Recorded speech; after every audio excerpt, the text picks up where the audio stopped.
কেউ কেউ অভিযোগ করেন যে নির্বাচন হলেই বিএনপি ক্ষমতায় যাবে, সেই জন্য বিএনপি তাড়াতাড়ি নির্বাচন চায়।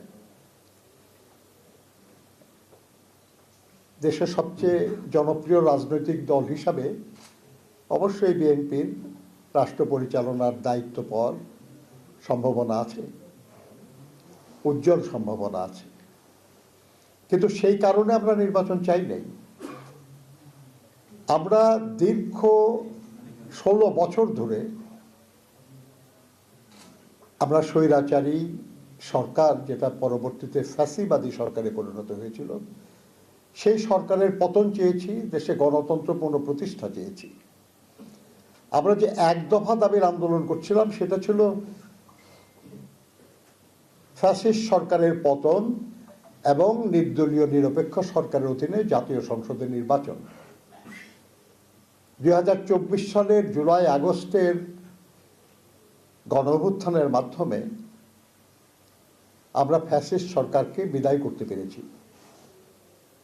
কিন্তু দেশে গণতন্ত্র পুনঃপ্রতিষ্ঠা হয় নাই। গণতন্ত্র পুনঃপ্রতিষ্ঠা শুধুই একটা অবাধ সুষ্ঠু নির্বাচনের মাধ্যমে, জনগণের ভোটের মাধ্যমে, জনগণের সমর্থনের দ্বারা পুনঃপ্রতিষ্ঠা হতে পারে। সেই কারণেই আমরা বারবার নির্বাচনের কথা বলেছি। বিএনপির ইতিহাস তো এটাই।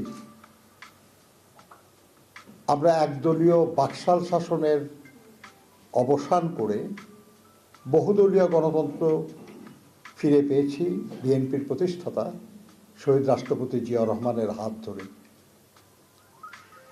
এরপরে এরশাদের সামরিক স্বৈর শাসন, সেটার বিরুদ্ধে অবিরাম লড়াই করে নির্বাচনে বিজয়ী হয়ে দেশনেত্রী বেগম খালেদা জিয়া সংসদীয় গণতন্ত্র পুনঃপ্রতিষ্ঠা করেছিলেন। এবার এই যে স্বৈরাচারী সরকার, যেটা ফ্যাসিবাদী সরকার, তার বিরুদ্ধে যে দীর্ঘস্থায়ী আন্দোলন, সেই আন্দোলনে গুম খুনের শিকার হয়েছে সবচেয়ে বেশি বিএনপি, সবচেয়ে বেশি নিপীড়িত হয়েছে বিএনপি, সবচেয়ে বেশি মিথ্যা এবং গায়েবী মামলার শিকার হয়েছে বিএনপি এবং তার অঙ্গদলের নেতাকর্মীরা। তারপরেও রাজপথ থেকে আমরা কখনো পেছনে যাইনি, আমরা রাজপথে ছিলাম এবং 24-এর ছাত্র শ্রমিক গণঅভ্যুত্থান, সেই অভ্যুত্থানে আমরা সক্রিয় ছিলাম। যে লড়াইটা আমরা শুরু করেছিলাম, সেই লড়াইয়ের সুষ্ঠু একটা পরিসমাপ্তির জন্যই আমরা কথা বলেছি, কাজ করেছি। আর সেটা হতে যাচ্ছে ইনশাল্লাহ আগামী 12ই ফেব্রুয়ারি। এই নির্বাচন আমাদের আন্দোলনের ফসল, দীর্ঘস্থায়ী আন্দোলনের ফসল। এই নির্বাচন আমাদের বহু কাঙ্ক্ষিত একটি নির্বাচন। বাংলাদেশের মানুষ বহু বছর ভোট দিতে পারে নাই, পছন্দের প্রার্থী নির্বাচিত করতে পারে নাই। আমরা আশা করছি যে এবার জনগণ ভোটের মাধ্যমে তাদের পছন্দনীয় প্রার্থীদের নির্বাচিত করতে পারবে এবং তাদের পছন্দনীয় একটা সরকার পাবে, যে সরকার তাদের কল্যাণের জন্য কাজ করবে।